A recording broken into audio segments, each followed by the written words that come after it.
Hello বন্ধুরা, আজকে আমি আলোচনা করব স্টক মার্কেটের কিছু সাধারণ শব্দাবলী যেগুলো মার্কেটে প্রায়ই ব্যবহার হয়ে থাকে। তার মধ্যে সেগুলির মধ্যে প্রথমত হইল বাই অর্থাৎ ক্রয়। ক্রয় কাকে বলে? কোনো শেয়ার নির্ধারিত মূল্যে মার্কেট টাইমে ক্রয় করাকে বলা হয় বাই। 2 নম্বর সেল অর্থাৎ বিক্রয়। একইভাবে শেয়ারকে ছেড়ে দেওয়া বা শেয়ার থেকে নিজেকে এক্সিট করে নেওয়াকে বলে সেল বা বিক্রয়। বিড বিড বলতে বোঝায় কোনো নির্দিষ্ট সংখ্যার শেয়ার কেনার জন্য ক্রেতা যে সর্বোচ্চ দাম দেওয়ার জন্য প্রস্তুত আছেন। আস্ক এখানে শব্দটি সর্বনিম্ন মূল্যকে বোঝায় যাহা একজন বিক্রেতা আছে শেয়ার বিক্রি করতে প্রস্তুত। বিড আস্ক স্প্রেড বিড আস্ক স্প্রেড হইল মূল্য প্রায় সব সময় আস্ক মূল্য থেকে কম হয়ে থাকে। বিড মূল্য এবং আস্ক মূল্যের মধ্যে পার্থক্যকে বিড আস্ক স্প্রেড বলা হয়ে থাকে। বুল মার্কেট আমরা এই শব্দটি শেয়ার বাজারে সর্বদাই শুনে থাকি। বুল মার্কেট হইল যখন বাজারের প্রভাব বা লেখচিত্র ঊর্ধ্বমুখী হয়ে থাকে। বেয়ার মার্কেট এই শব্দটি আমরা প্রায়শই শুনে থাকি। বেয়ার অর্থাৎ যখন বাজারের আচরণ বা প্রভাব বা লেখচিত্র নিম্নমুখী হয়ে থাকে। ক্যান্ডেলস্টিক্স শেয়ার বাজারে ক্যান্ডেলস্টিক জানা বা ক্যান্ডেলস্টিক সম্পর্কে জানা খুবই জরুরি। ক্যান্ডেলস্টিক হলো কোনো অ্যাসেট এর প্রাইস মুভমেন্ট সম্পর্কে নলেজ প্রদানের প্রধান উপায়। চার্ট ইহা হলো গ্রাফিক উপস্থিতি যাহা কোনো অ্যাসেটের বিভিন্ন সময়ে প্রাইস মুভমেন্ট তৈরি করে থাকে। প্যাটার্ন ইহা তৈরি হয় চার্টের সময় যাহা ট্রেডের দিক নির্ণয় করে থাকে। মার্কেট অর্ডার হইল কারেন্ট প্রাইস যাহা মার্কেট টাইম এ ক্রয় এবং বিক্রয় করা যায়। ভোলাটিলিটি শেয়ার বাজারে বিনিয়োগকারীগণ প্রায় এই শব্দটি ব্যবহার করে থাকেন।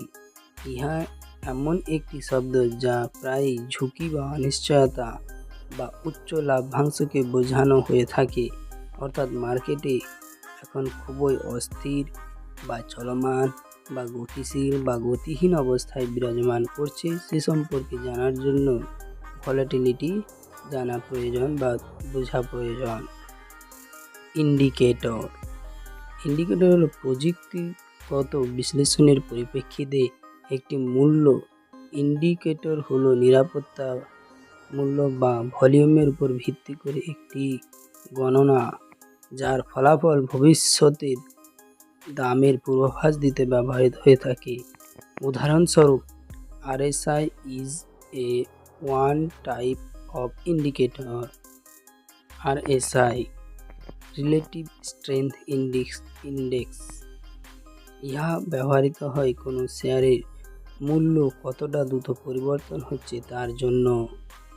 মুভিং অ্যাভারেজ ইহা হলো একটি টেকনিক্যাল ইন্ডিকেটর যা শেয়ার মার্কেটে যে কোনো শেয়ারের আগাম গতিবিধির পূর্বাভাস দেওয়ার চেষ্টা করে।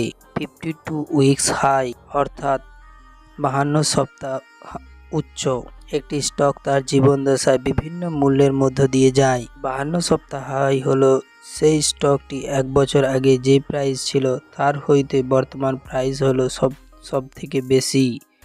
উদাহরণস্বরূপ ধরে নেওয়া যাক কোনো স্টকের 1 বছর আগের মূল্য ছিল 100 টাকা, বর্তমানে তার মূল্য 150 টাকা, অর্থাৎ তার জীবনদশায় সে 150 টাকা পূর্ণ করেছে। এই ইন্ডিকেটরটা আবার ইনভেস্টরদের কাছে একটা মুনাফার ইন্ডিকেটর হিসেবে ব্যবহার করা হয়, কারণ স্টকটি র্যালি দিতেছে। এই জন্য স্টকটি 52 সপ্তাহ হাই হিসাবে ব্যবহার করা হয়। 52 উইকস লো অর্থাৎ 52 সপ্তাহ নিম্ন, এর অর্থ হলো স্টকটি পূর্বের বছরের মূল্য থেকে নিচে নেমে এসেছে, যার মাধ্যমে স্টকের মূল্য আরও নিম্নমুখী হয়ে থাকে। এখানে কোম্পানি যদি গুণগত ভালো হয় তাহলে ইনভেস্টররা আরও বিনিয়োগ করে থাকেন ডেলিভারিতে। ট্রেডিং ভলিউম হলো একটি স্টক এর পরিমাণ যা একটি নির্দিষ্ট সময়ের মধ্যে লেনদেন করা হয়ে থাকে। লিকুইডিটি অর্থাৎ তারল্য, কত দ্রুত এবং সহজে একটি সম্পদকে নগদে রূপান্তরিত করা যায় তাই হলো তরলতা বা লিকুইডিটি। কোনো কোম্পানিতে ইনভেস্ট করার আগে তার লিকুইডিটি জানা খুবই জরুরি, কারণ কোনো যদি এমার্জেন্সি ক্ষেত্রে প্রয়োজন হয়, সেক্ষেত্রে কোম্পানির কাছে যদি না নগদ অর্থ থাকে তাহলে কোম্পানি তার এমার্জেন্সি সমস্যাগুলি থেকে সমাধান হইতে পারে না। এই জন্য লিকুইডিটি জানা প্রয়োজন।